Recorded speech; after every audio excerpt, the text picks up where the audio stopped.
for being here, and Phyllis, thank you so much for sharing. We appreciate your wisdom, even though you're not a social worker, but I mean, you really are doing social work. So, yeah, just for a little clarification, I am not a social worker. This program is being drawn on my life experience because I've had a lot of experience with all the topics that we're going to talk about. Although in my job, I do end up doing case management. So I'm actually supervisor of the money management program at Greater Springfield Senior Services. So, and some of my clients have got case managers in the company, and some of them don't. And I know, Tom, you mentioned to me that you have got to leave early. So, if you want to, I'll let you go first. Great, thanks. So, as far as funeral plans at Christ Church Cathedral, we have several folks, several parishioners who have given me a plan or given us a plan prior to my arrival of what they would like for their funeral. And it's really pretty simple if you have the Book of Common Prayer and you go through it, but it's something that unless you've done it before, how would you know what to do? Because suddenly you're facing someone's loss, or you're planning for someone else's loss, or you're thinking about your own loss. But the first question, I'll just walk through this quickly. You're working with the funeral home. If you, when you're thinking about what you'd like to do, are you working with a particular funeral home? Do you have one that you've worked with in the past? You can make your arrangements with them and prepay. And I know for families, it's often so much easier if everything's prepaid, so they don't have to think about it when the time comes. And then you can write down some of these things, or you can make an appointment to sit with me, and I'll write them down, and we'll just keep them on file here. But the basic questions are: you working with a funeral home? Will there be a wake or visiting hours? Because it's not automatically assumed that you'll have visiting hours or a wake, but that's one of the things to think about. And if you're having a wake or visiting hours or calling hours, however you want to refer to it, you can do that at the Christ Church Cathedral. We're happy to do that. I've had funerals where the funeral starts at 11 and people come in at 10 or 9 to do visiting hours here. It does save you money because the bottom line for the cathedral, we don't charge for the service of having a funeral here. We do need people to pay for the music because our music, whoever the musician is, and it's generally the music director, is a contractor. So we're paying that person. And if there's a soloist, we need to pay for them.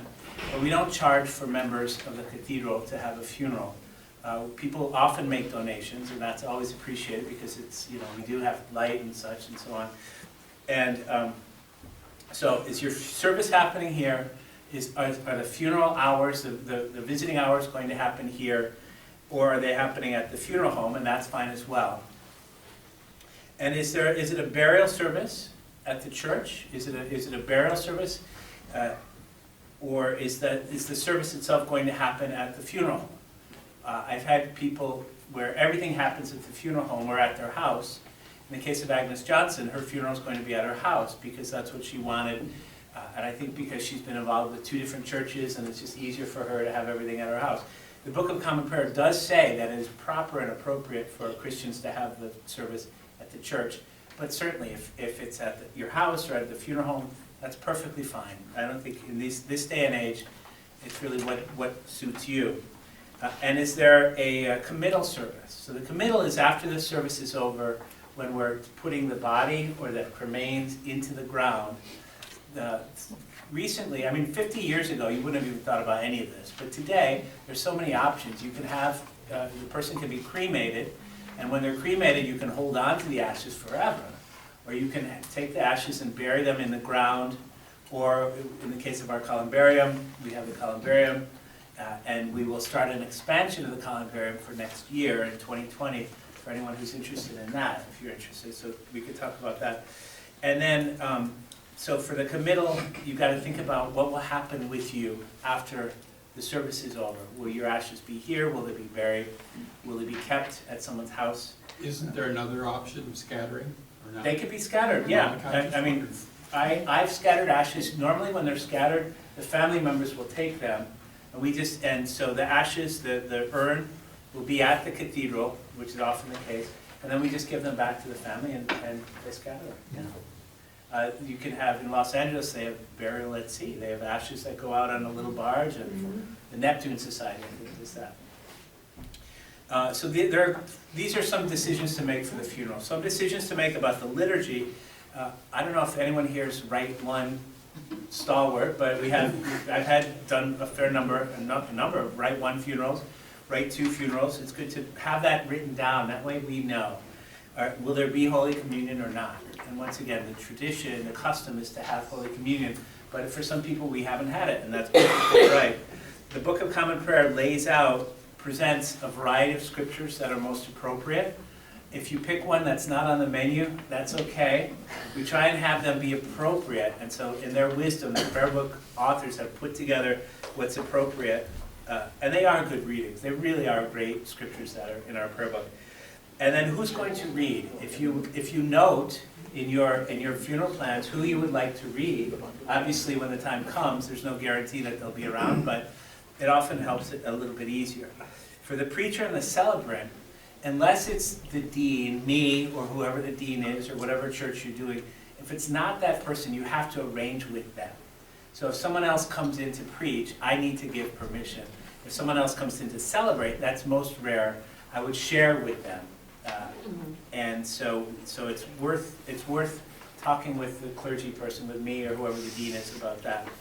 And then if you want to have a family member or two, I would say no more than two, because then they can, I've seen it go awry a little bit with a few people, like 4 or 5 people during the liturgy, and it's really most appropriate just to have 3 people speak, I think. So to think about who you would like to speak. So these are all things to put into your plan. As far as hymns, we have to arrange. The hymns have to be approved by the clergy. And I've had all sorts of secular music that people have asked for. And sometimes it's worth it. But what is that hymn by Josh Groban? There's a Josh Groban song that for a while everyone in the world wanted, and they wanted us to play the music from Josh Groban. And I said, no, that doesn't really work at your funeral. We could do it at the visiting hours, we could do it at the reception, but let's stick with the organ because we have a good organ.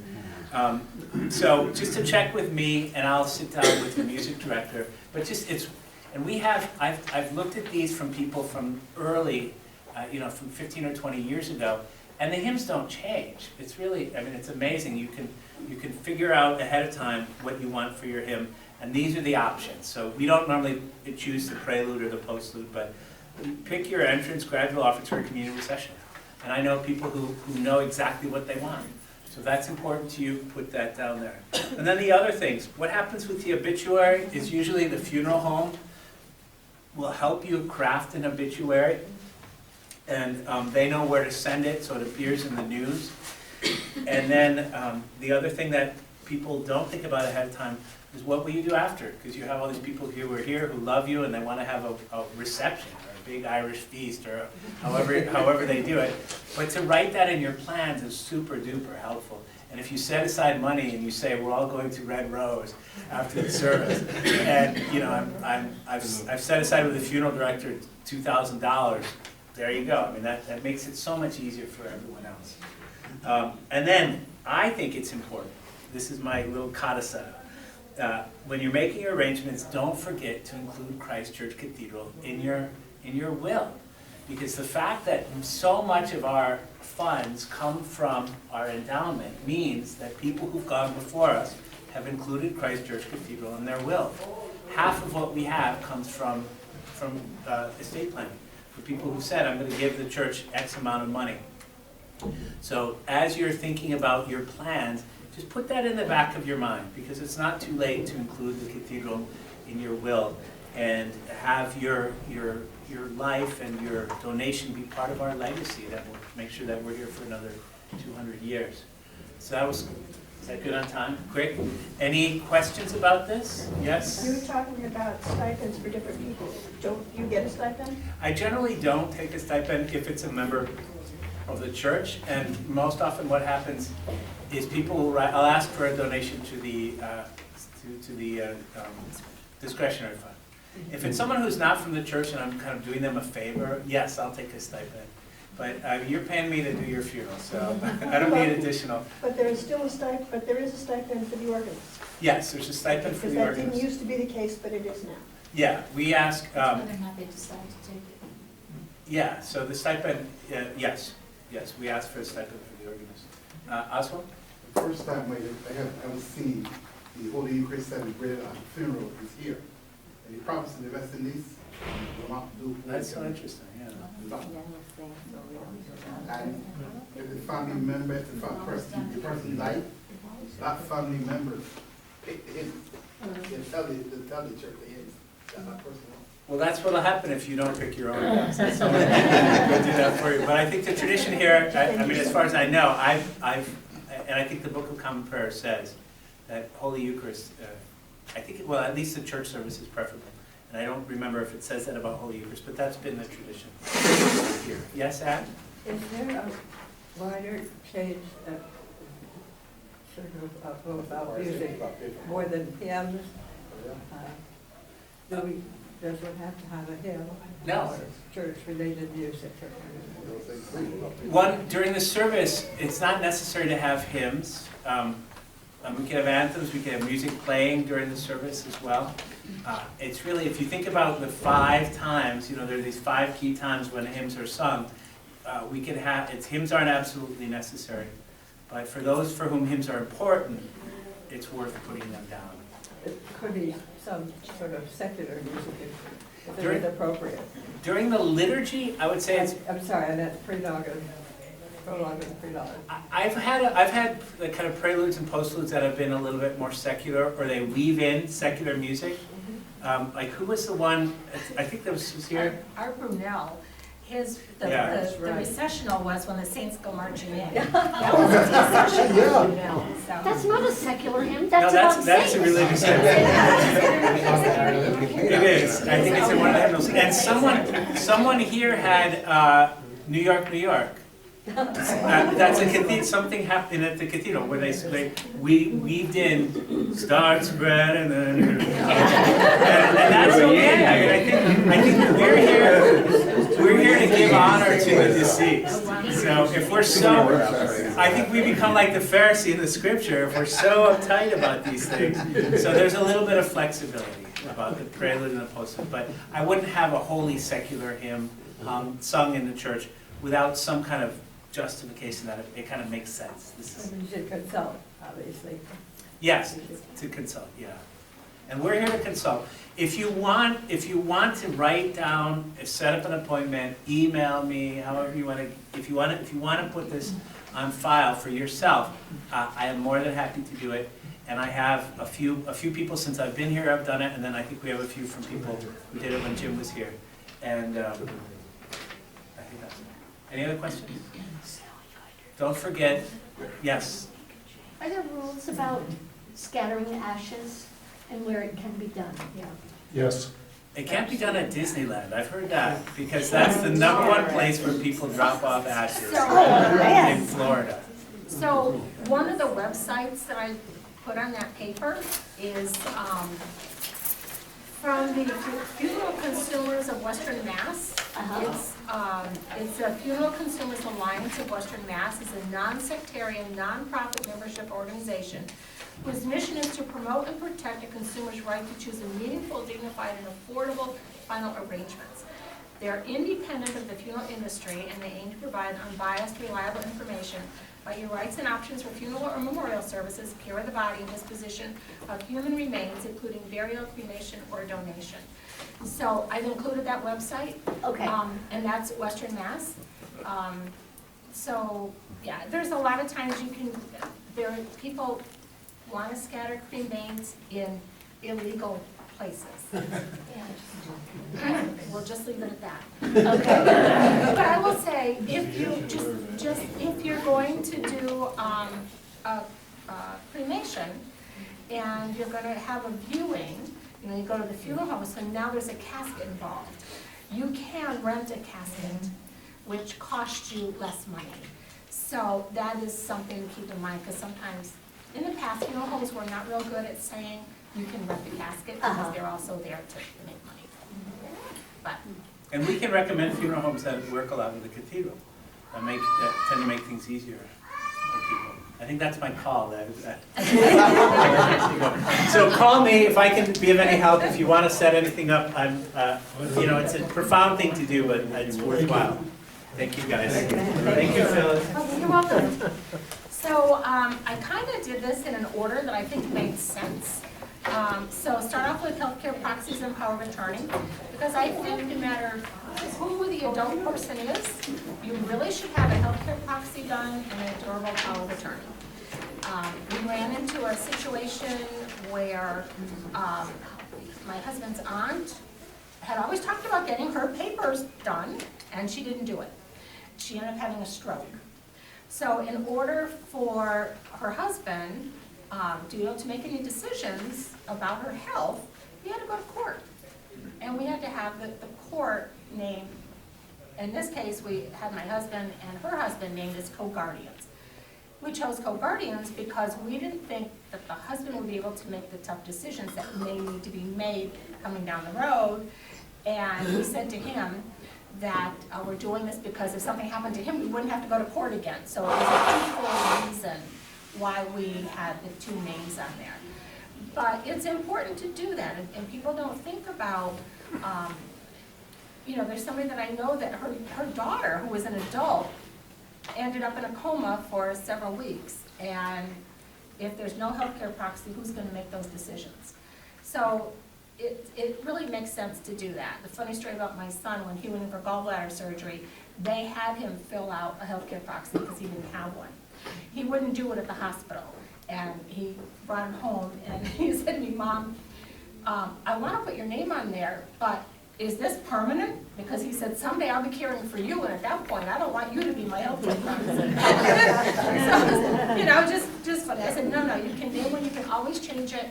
And the durable power of attorney is important because, like the people that I work with, a lot of them don't have powers, they've not named anybody a power of attorney. So we're in there helping them with their finances, and they think when something happens to them and they go into the hospital and they're not home, that we're going to be able to continue to do that.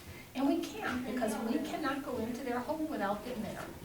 If we're a representative payee, then we can, because we have access to their money, but a regular bill payer, we can't. So it's important to think about those things, because we never know when something's going to happen. And they're tough topics to even think about. And this whole thing was just to start the conversation. This is not really to get into any in-depth stuff. When I saw the list, I said to Tom, this would take a long time. So it's to get you thinking about what you need to do, to just start the conversation among your family members, So if you have to go to court, so you have two things. You have guardianship and you have conservator. So I put websites down so you can follow up on this information. But guardianship is the legal process that grants the guardian authority to care for and make decisions on behalf of an incapacitated adult. An incapacitated person is someone with a clinically diagnosed condition that leaves them unable to make or communicate decisions affecting their physical health, safety, or self-care. The person asking to be named guardian is called the petitioner, and the person believed to be incapacitated is called the respondent. So guardianship only takes care of health situations. Then you have conservator, and the conservator is the person who is appointed to do the financial pieces of stuff. So conservator is a person appointed by the probate court to oversee financial or personal affairs of the adult. In an involuntary conservatorship, a conservator is appointed only if the court determines that the individual is unable to care for him or herself, or unable to manage his or her financial affairs.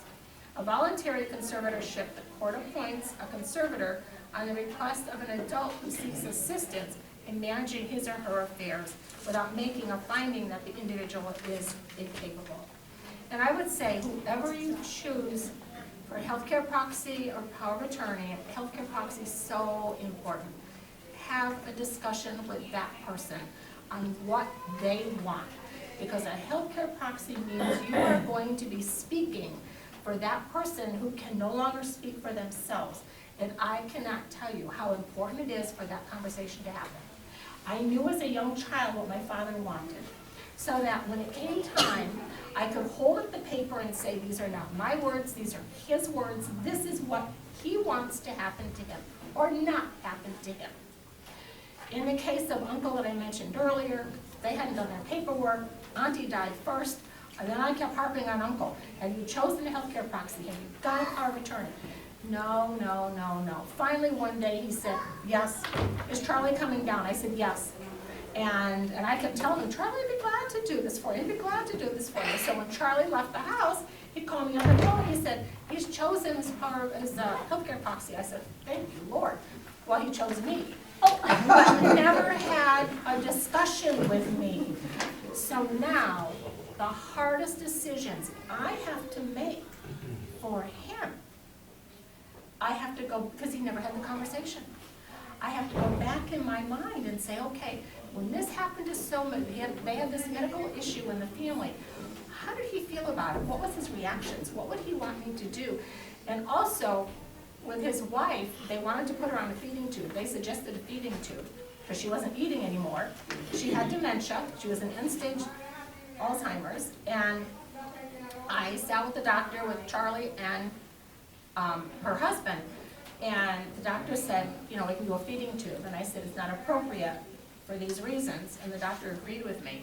So, and Uncle did not say anything. So then he chose me for his healthcare proxy. So it was kind of interesting, but have that conversation. It is so, so important. I can't stress it enough. Okay, let's move on. Caring for aging parents, partners, and spouses. Oh my gosh. So in this area, we have an agency, Greater Springfield Senior Services, and they handle quite a few towns in this area. I brought the magazine, their Elder Guide. It gets published every couple of years, but I've also given you the website, and the Elder Guide is also on the website as a PDF, and that Elder Guide gets updated on the website, and we know that there's a change. So that's more current information than what would be in the printed one. But it's an excellent source of references for help that you might need when you're caring for a parent or spouse or aging person. So there are a lot of variables on this topic of caregiving, and there's many, many different situations. So we have adult foster care, personal care attendant, senior care options, all of which require Mass Health. In order to be on Mass Health, you can't have more than $2,000 in assets. Assets are considered any money in the bank, CDs, life insurance with cash value, and real estate other than your primary residence. So if you have, and this happens to a lot of people, they have a life insurance policy, and they're the owner of it, and they've named their wife or son or daughter as beneficiary. When that cash value equals, along with the cash value you have in the bank, $2,000, you're not going to be able to get Mass Health. So there are ways, things that you can do around it, but I really get annoyed with the commercials on television saying to the older people, you need to have life insurance because you don't want people paying for your final expenses. I get that. But a lot of our seniors are wanting to leave it to their children because they want to leave their children something. There are people that don't have homes, so they're renting, and so they want to leave their kids something. And it does run afoul. And I have had people kicked off of Mass Health, and you know, they say, well, I lost my Mass Health. Well, what happened? Well, they found out about the insurance policy I had. So there are things you can do, but just keep that in mind. There are services to help keep your loved one at home. The cost of a lot of these services are income-based. Depending on the services needed, it can be very expensive to keep someone at home. The expense can be in dollars, but also in the health of the caregiver. Many times the caregiver will die before the person they are caring for, and now that person needs to go to a nursing home. The caregiver really needs to be aware of self-care. And so when my dad became ill, and he went to the hospital and then came back home, I'd go to my mother's house at 8 o'clock in the morning, and my mother would answer the door yawning. So a few months later, he had to have another surgery, and so he went in for surgery. And I spoke with the doctor, with my mother present, and I said, we need to do something. I'm gonna lose her before I lose him. The doctor said to me, well, I can put him in a nursing home, but he'll never come out. And I looked at my mother and I said, we don't have a choice. He needs to go in a nursing home. So we put him in the nursing home. And he came back out. And then he went back to the hospital for another surgery, and then he went to the nursing home, and then he came back out again. But every time this happened, my mother went every single day to the nursing home. She was there faithfully every day. She went after lunch, and she stayed until 8 o'clock at night, okay? But it allowed her to get a good sleep at night. She didn't have to sleep with one ear open. So it allowed her to get caught up on that rest that she wasn't able to get when he was home. So I had to say, there's, you know, you have to take care of yourself. When my husband's aunt was in the nursing home, I went 6 days a week. The 7th day I taught a class at night, so I didn't go. And then there was some weeks he'd get ready to go, and he'd say to me, are you coming? And I go, no, I need a mental health night off. And I called it for what it was. It was my mental health night off. I needed to have that. I needed to take care of me. And it's not selfish, you really need to think about self-care. Many times we don't. So there are informal support. So when there are informal supports that an agency is providing, professional supports, it still relies on the family to provide a lot of those hours of care. You know, people think, especially like end of life, oh, I have hospice coming in. Well, yeah, they're gonna come in, but you as the family are still required to provide a lot of that hands-on care time. It's not, you know, it's not that they're gonna do it all. They're there if you need them. You can call them if you run into a problem, but the hands-on care comes from the family. So when my mother was ill, my husband quit his job. I had just started working at mine, and he quit his, so when I was at work during the day, he was over there caring for his mother-in-law. And when I was there, when I got out of work, then we'd eat supper together, and then he'd go home to our house. And then when it got so that I wasn't able to sleep at night, because Mom was up at night, I said to him, you need to come and move in here. So he moved into Mom's house. He had the master bedroom, I had the old bedroom that I slept in as a child, and my mother had the hospital bed in the living room. And he closed my door, I was able to get some sleep and rest, and then I could function the next day. And so we were able to keep her home, but that's how we were able to do it, but it's that self-care. So we did talk about the funeral arrangements. So now we've got grief and grieving. So in order for, you know, grief sometimes starts months before the person dies because we know that they're gonna die. But in 1992, I came across this in a hospice booklet written by Barbara Carnes, who was a hospice nurse. And it's called Gone From My Sight, and you may have heard of this before. I love it. When I know somebody's gonna die, I kind of revisit this again. So I'm standing upon the seashore, a ship at my side, spreads her white sails to the moving breeze and starts for the blue ocean. She is an object of beauty and strength. I stand and watch her until, at length, she hangs like a speck of white cloud just where the sea and sky come to mingle with each other. Then someone at my side says, there, she's gone. Gone where? Gone from my sight, that is all. She is just as large in mast, hull, and spar as she was when she left my side. And she is just as able to bear her load of living freight to her destined port. Her diminished size is in me, not in her. And just at the moment when someone says, there, she's gone, there are other eyes watching her coming, and other voices ready to take up the glad shout. Here she comes, and that's dying. So I have a tough time reading it because it does bring back the grief. I was 44 years old when I first heard this, and this was when my cousin Marion was dying, and it was the hospice person that brought us that booklet. So, and like I say, I think it's a wonderful picture of what dying is like. So for me, that helps. So, grieving. So I've given you the website for Forestier. They have wonderful support groups, and I did go to one of their support groups in '92. And it was just before Thanksgiving. My mother-in-law had died in March that year. So we were coming up on the holidays, and we had always gathered at my house since 1980 for Christmas. And I knew Christmas was going to be different this year because my mother-in-law wasn't there, and her sister and her husband always came.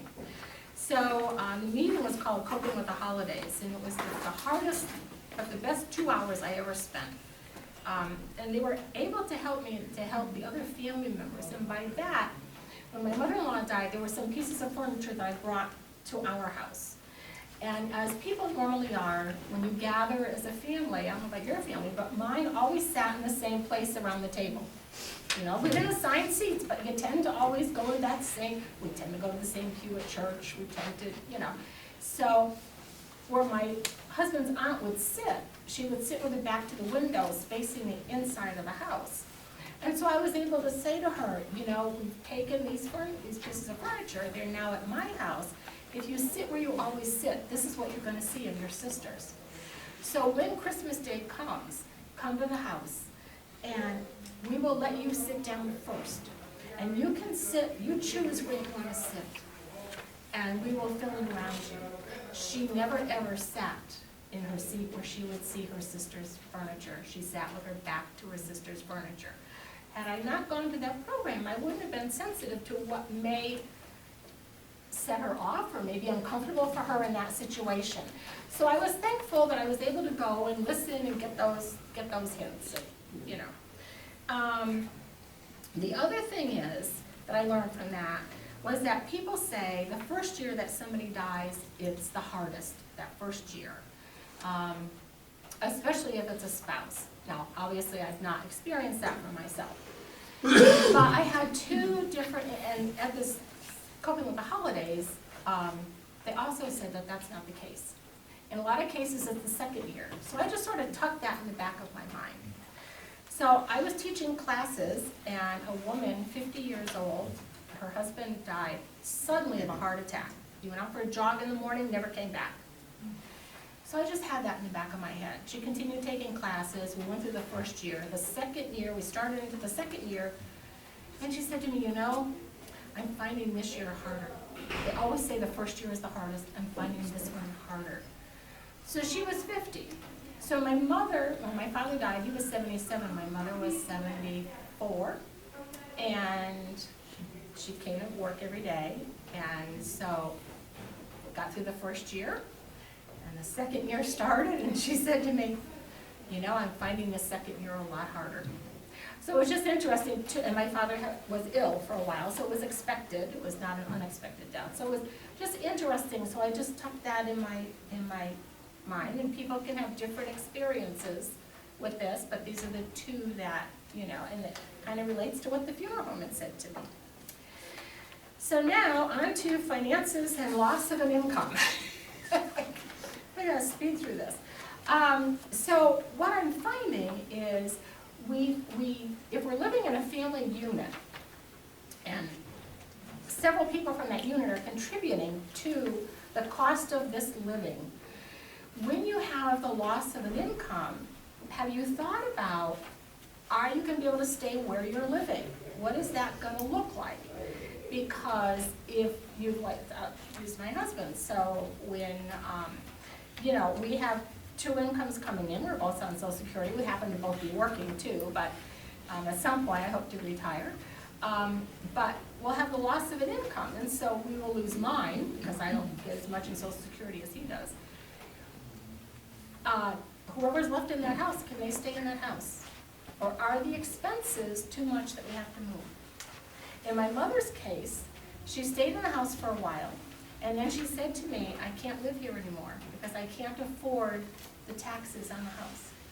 So I had given her, we had a CD that was coming due, I gave her the CD, I put it in a savings account, said, okay, this is yours. And that lasted her about 6 or 7 years, and then she said, okay, I need to think about moving. And I said, well, so by now she's about 86 years old. So I say to her, okay, if you move, and on top of that, she had also started with dementia. So she lived in a 4-room house. So I said, well, if you move, where you going? She said, well, senior housing. I said, you're gonna take part in any of the senior activities? No. So she wanted to move because she felt, one, she couldn't afford the house, and two, she didn't want him doing the snow and the grass anymore. It was too, she felt it was too much for him. But I'm thinking, if I move her, I'm now gonna pack up this house. She's got dementia. She knows where everything is. She's lived in this house since 1959. She knows where everything is. If I move her, then what? She's not gonna be able to find a thing. She's gonna be really discombobulated. So, and her health was such that we could keep her home. So I said to her, let's look at reverse mortgage. And that's what we did. So we looked at a reverse mortgage, because I figured out how many years does she have to live, you know, and I mean, as my son had told her, she had already lived past her expiration date, because statistically, so now you know the kind of sense of humor we have in our family. But, you know, I mean, statistically, she had lived longer than she, you know, normally would live. So, so we felt okay in doing the reverse mortgage, which leads into the other part, because she could draw on the equity in her home and be able to stay in her home and not have to leave. And then when she died, I ended up taking a home equity loan against my house to pay off her reverse mortgage, because I was gonna sell her house, and then I could, when the sale of that house went through, I paid off my home equity loan. So, but think about your income and think about, you know, how you're gonna sustain where you're living. What does that look like? I had one woman that I met with, and they lost the income of her husband. She lost the income of her husband, owns her own home, and her daughter started helping her out financially, but the daughter died. And she's in a situation of, I mean, who expects their children to die? She's in a situation of, what do I do now? I can't live here. So I really like it when people have all of their debts paid. They don't have a mortgage when they go into retirement. They're not living on their credit card every month. Their credit card's being paid off, because it helps you a little bit more. But I gave you the information for AARP Finance 50 Plus. It's a great website. They've got things to look at, what's your income, what are your expenses. And those are hard things. If you ask the average person, how much is your electric bill? They can't tell you. They don't know what their expenses are, but yet they're living every month, and you know. Okay, so I touched on the reverse mortgage in the line of credit, so I'm going to skip to that. So reverse mortgages are for homeowners 62 and older who have significant amount of equity built up in their house. They can borrow against that equity, taking the cash in a lump sum as a monthly income stream or a line of credit they can tap when needed. Homeowners are still responsible for paying property taxes, insurance, and maintenance. The money doesn't have to be repaid until the owner moves, sells the house, or dies. So the difference is, with a line of credit, you have to pay that money back. The line of credit is good for like 10 years. A home equity line of credit gives a line of credit to which the funds draw as needed. But think of it as like using a credit card. So the lender determines the maximum loan amount. You can take out as much money as you need until you reach that limit. You're required to make monthly payments to pay back your loan. Since you are not borrowing the full amount offered, you're only making payments on how much you actually take out. And so, but after the 10 years, you have to start paying that principal back.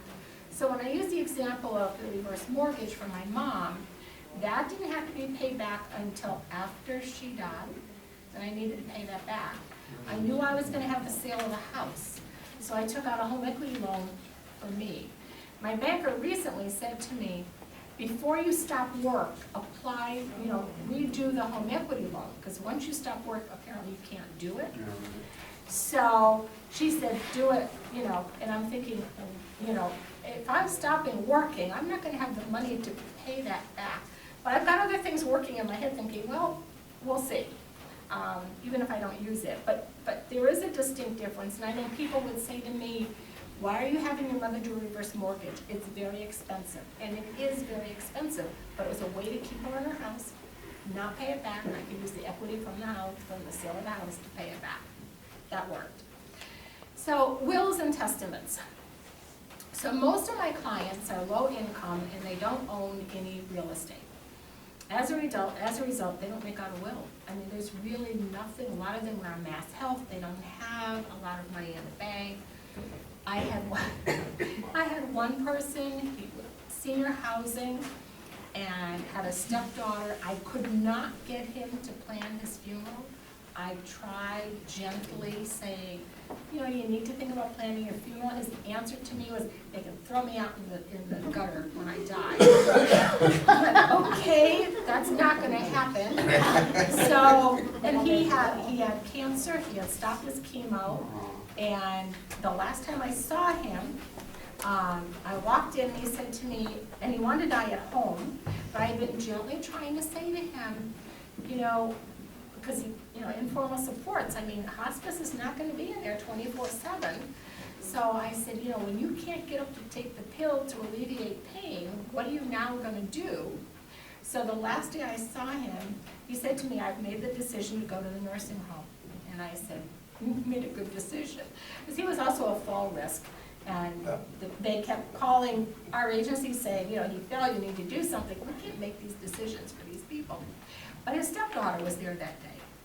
So knowing that he hadn't made any arrangements for his funeral and didn't want to, I said to him, you know, you're gonna go to the nursing home. I'm not gonna be helping you to pay your bills anymore. So you have this much money in your checking account.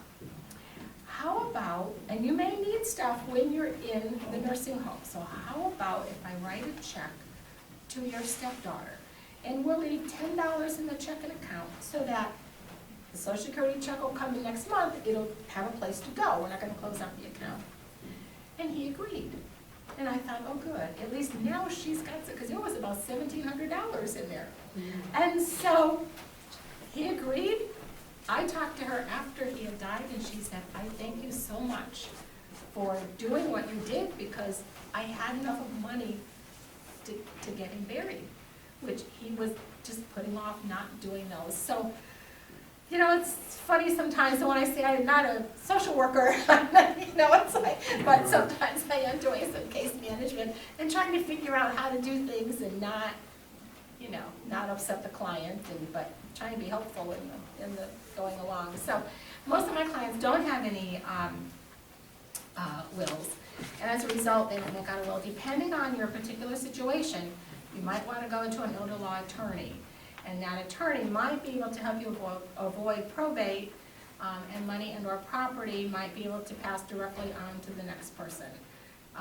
We did a life estate for my mom. When she passed, that house just came to me. It just went directly to me, no probate.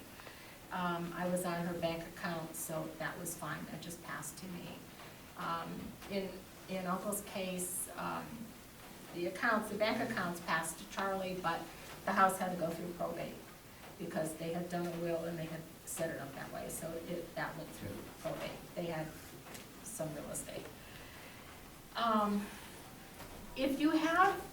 If there are minor children, I would really say do a will and name who would be the guardians for those minor children if you happen to die before they become an adult. If you have, you have Aunt Susie that you don't want to get your, to bring up your child, and you want to name Aunt Jane, then you need to do that because you don't know what the court is going to do. So it's important that you do that. And that's it. Thank you. Thank you.